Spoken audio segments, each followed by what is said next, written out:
우리는 하나님의 백성이다 라는 이 선민의식이 긍정적으로 작용하면 하나님의 백성으로 구별된 삶을 이 세상에서 살아가는데 큰 도움이 됩니다.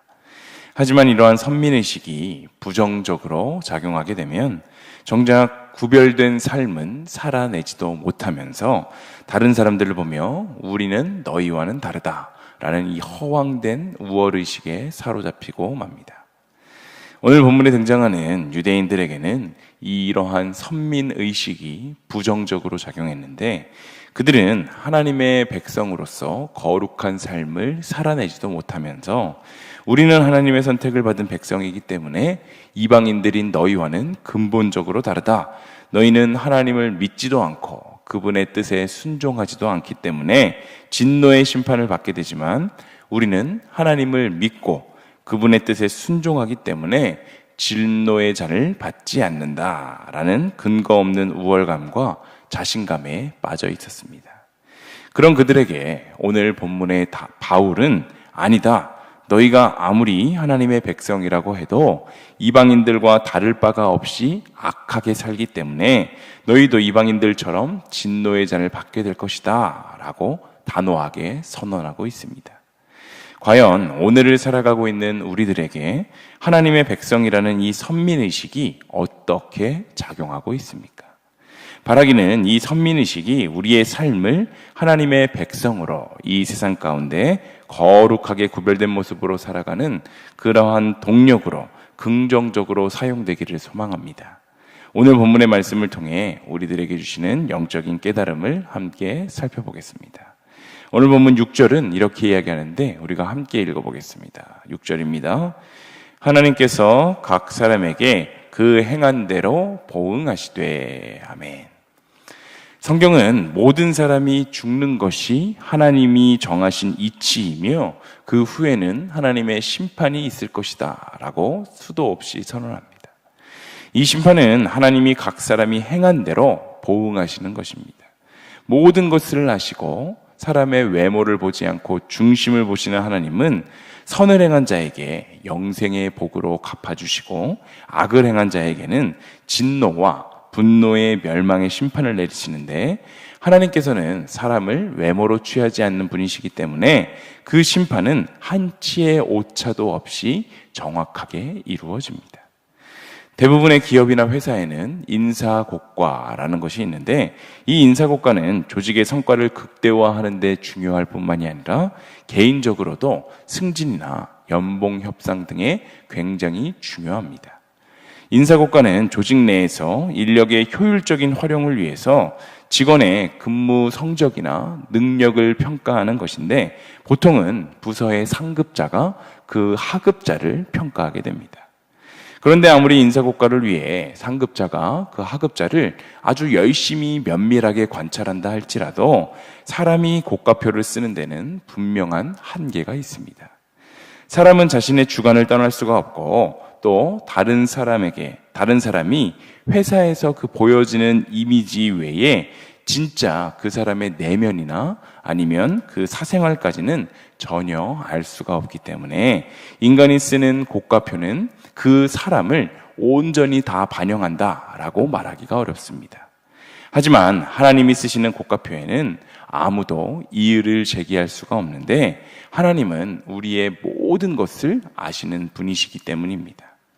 창세기 4장에 인류의 첫 살인죄, 가인이 동생 아벨을 죽이는 장면이 등장하는데 분명 가인은 동생 아벨을 아무도 보지 않는 곳에서 은밀하게 죽였습니다. 그런데 하나님께서는 가인에게 아벨이 어디 있느냐라고 물으셨고 가인은 모른다라고 대답했지만 하나님께서는 가인에게 내 동생의 핏소리를 땅에서부터 들었다라고 말씀하십니다. 사람의 눈을 피해 은밀한 곳에서 행해졌던 그러한 죄였지만 하나님께서는 아셨고 가인의 인생의 고과표에 살인자라고 분명하게 기록하신 것입니다. 오늘 본문의 저자인 바울은 오늘날까지도 인정받는 위대한 인물입니다. 그런데 생각해보면 사실 2000여 년 전에 로마 감옥에 수감되었던 그 죄수가 그 안에서 썼던 편지가 뭐 얼마나 대단한 일이었겠습니까? 하지만 하나님께서는 이 바울의 인생을 택하셔서 그를 통해 온 세계 열방에 복음이 전파될 수 있도록 하셨고, 그가 감옥에서 썼던 많은 편지들이 성경으로 엮여져서 지금도 우리에게 선한 영향력을 미치게 하고 계십니다. 겉으로 보기에 바울은 유명하거나 넉넉하거나 화려한 삶을 살았던 인물이 전혀 아니었지만, 하나님께서는 그의 중심을 보시고 시간과 공간을 초월해 지금도 우리 앞에 바울로 인해 수많은 사람들이 그리스도를 알고 구원에 이를 수 있도록 그를 사용하고 계십니다. 이런 것들을 볼 때 우리의 인생에 너무나도 중요한 것은 우리가 사람에게 잘 보이려고 애쓰는 것처럼, 아니 그보다 훨씬 더 많은 노력과 정성을 쏟아서 하나님께 잘 보이기 위해 최선을 다해 노력해야 한다는 사실입니다. 사람에게는 잘 보이려고 노력하면서 하나님께서 우리들의 인생을 보시고 쓰시는 그 곡과 표현은 전혀 신경을 쓰지 않는다면 그만큼 어리석은 사람은 없습니다. 우리가 교회에 올 때 집에서 옷차림도 신경 쓰고 머리 스타일도 신경 쓰고 다양한 것들을 신경 쓰며 이곳에 나오게 되는데, 그것이 과연 누구에게 잘 보이려고 그러는 것입니까? 사람에게입니까? 하나님에게입니까?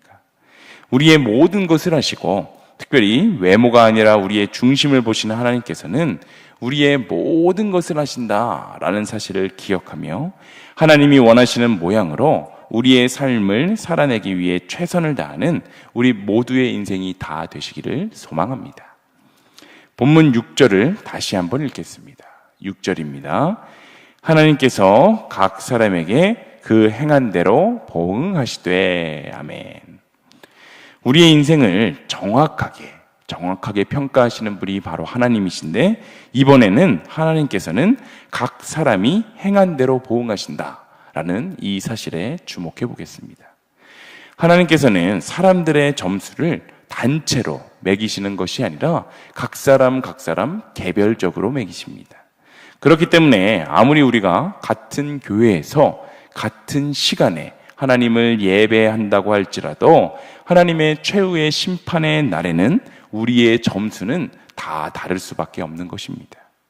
일신교회가 수많은 사람을 구원에 이르게 하고 정말 좋은 일들을 많이 해서 세상 사람들에게 칭찬받는 교회가 된다고 할지라도 내가 그 교회의 교인이라는 이유로 하나님 앞에 높은 점수로 평가되는 것이 아니라 내 믿음대로, 내 행동대로 하나님께서 판결하신다. 즉, 내 판결에 대한 책임은 온전히 나에게 있다라는 것입니다. 그렇기 때문에 그리스도인인 우리에게 너무나도 중요한 것은 당연히 하나님을 믿는 그 진실한 믿음이겠지만, 또한 우리의 삶의 자리에서 바로 그 믿음을 기반으로 행하게 되는 우리의 인생의 태도와 바로 행동 역시 너무나도 중요하다는 사실을 우리는 기억해야 합니다. 출애굽기 19장에서 24장에는 율법에 대해 기록하고 있는데, 애굽에서 나온 이스라엘 백성들이 시내산에서 정식으로 하나님의 백성으로 계약을 체결하는 그러한 내용이 보도됩니다. 그런데 우리가 주목해야 하는 것은 하나님께서 이스라엘 백성들과 계약을 맺으실 때 그들을 향해 하셨던 그 말씀입니다. 출애굽기 19장 5절과 6절은 이렇게 이야기하는데, 너희가 내 말을 잘 듣고 내 언약을 지키면 너희는 모든 민족 중에서 내 소유가 되겠고, 너희가 내게 대하여 제사장 나라가 되며 거룩한 백성이 될 것이다 라고 말씀하셨습니다. 이 말을 자세히 들여다보면 이스라엘 백성들이 하나님의 백성이 되는 그 구속력은 그들이 아브라함의 후손이다 라는 것 자체에 있는 것이 아니라, 그 구속력은 오직 그들이 철저하게 하나님의 말씀을 지키는 데 있다라는 것을 깨달을 수 있습니다. 너희가 내 말을 잘 듣고 내 언약을 지키면 너희는 내 모든 민족 중에서 내 소유가 되고 거룩한 내 백성이 될 것이다 라고 말씀하셨기 때문입니다. 이 말을 반대로 생각해 보면, 만약 그들이 하나님의 말씀을 어기면 자동적으로 하나님의 백성으로서의 자격과 특권이 박탈당할 수밖에 없다라는 것을 의미하는 것입니다. 그런데 이스라엘 백성은 이 언약을 지켜내는 행위의 중요성, 이 행동의 중요성을 소홀하게 여겼는데 그들은 하나님의 말씀을 정확하게 지키지도 않으면서 자신들은 이방인들과는 완전히 다르다라고 생각했습니다. 그들은 오직 하나, 자신들은 아브라함의 자손이다라는 이것에만 주목을 했는데 자신들은 할례를 받았고 하나님의 백성으로 불리워지고 있었기에 선민이며 하나님의 거룩한 자녀다라고 생각하며 살았습니다. 그러나 바울은 이러한 유대인들의 생각은 분명한 착각이며 하나님의 진노와 심판받는 일에 이방인과 유대인이 결코 다르지 않음을 오늘 본문을 통해 분명히 밝히고 있는 것입니다. 우리가 구원을 얻는 길은 믿는 가문에서 3대째, 4대째 예수 믿고 있어서도 아니고 다른 사람들이 나를 성도로, 집사, 권사, 장로로 부르기 때문도 아닙니다. 우리는 오직 예수님을 믿는 믿음을 통해 하나님과의 약속을 잘 지키고 하나님의 말씀을 우리의 삶에서 행동할 때에야 우리는 진정한 하나님의 백성이 되고 구원에 이르게 된다는 사실을 반드시 기억해야 합니다. 오늘 본문 13절은 이렇게 이야기하는데 우리가 함께 읽어보겠습니다. 13절입니다. 하나님 앞에서는 율법을 듣는 자가 의인이 아니요 오직 율법을 행하는 자라야 의롭다 하심을 얻으리니. 아멘. 바울이 이 로마서를 기록하던 당시에도 유대인들에게 있어서 율법을 듣는 일, 이 듣는 일은 너무나도 중요한 일이었습니다. 예루살렘 성전의 파괴로 더 이상 제사를 드릴 수 없게 된 때에도 그들은 율법을 듣는 일에 그 모든 정성과 노력을 기울이며 율법을 들음으로써 자신들이 그 하나님의 백성이다라는 사실을 스스로 확인하고 선민으로서의 민족 정체성을 확인했던 것이 바로 이들이었기 때문입니다. 물론 말씀을 듣는 일, 이것은 너무나도 중요합니다. 하지만 이 듣는 일만을 지나치게 중요시하다 보니까 유대인들에게 하나님의 말씀을 듣고 은혜 받는 것으로 끝이 나버리는 그러한 신앙생활을 그들은 하게 되었습니다. 우리가 하나님의 말씀을 들었다면 그 들은 말씀을 이 세상 가운데 나아가 자신의 삶 속에서 실천해내기 위해 최선을 다하는 것, 이것이 너무나도 중요한데 이러한 인식이 그 이스라엘 백성들에게는 점점 사라졌던 것입니다. 오늘을 살아가는 우리들의 인생도 마찬가지입니다. 종교개혁 이후로 개신교가 가장 중요하게 여기는 것이 바로 말씀인데 그래서 예배도 말씀 선포 위주입니다. 또한 교회의 모든 모임에서도 말씀이 빠지면 안 되는데 그러다 보니 오늘날 우리 가운데 말씀을 듣는 것으로 그저 성도되는 의무를 다했다라고 착각하고 살아가는 사람들이 참 많습니다. 주일날 교회 가서 목사님의 설교를 듣고 오면 마치 자신이 거룩해진 것으로 착각을 합니다. 하지만 이러한 모습은 하나님께서 결코 기뻐하시는 모습이 아닙니다.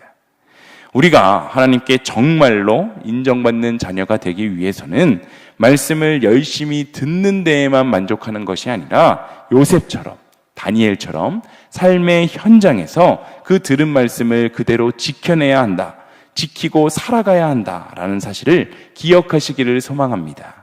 삶의 자리에서 예수님을 떠올리며 살아가는 것조차 힘들 때가 너무나도 많습니다. 물론 말씀을 떠올리고 그 말씀대로 살아가는 일은 더욱더 힘든 일이지만 우리가 반드시 기억해야 하는 것은 이것은 나의 믿음, 나의 힘으로 감당하는 것이 아니라 오늘도 나의 안에 역사하셔서 나의 인생을 붙들어 주시고 이끌어 주시는 성령님의 도우심을 구하게 될 때 바로 이것이 가능해진다라는 사실을 우리는 깨달아야 합니다. 오늘도 나의 안에 계신 성령님을 깊이 묵상하며 성령님과 동행함으로 말씀을 듣는 것에 그치는 인생이 되는 것이 아니라 그 들은 말씀을 나의 삶 속에서 잘 적용하고 실천하며 살아내는 우리들의 그러한 모습을 통해 그렇게 거룩하고 구별된 모습을 통해 이 혼탁하고 어지러운 세상을 하나님의 나라로 바꿔가시는 데 사용받으시는 우리 일신교회 모든 성도님들이 다 되시길 간절히 소망합니다.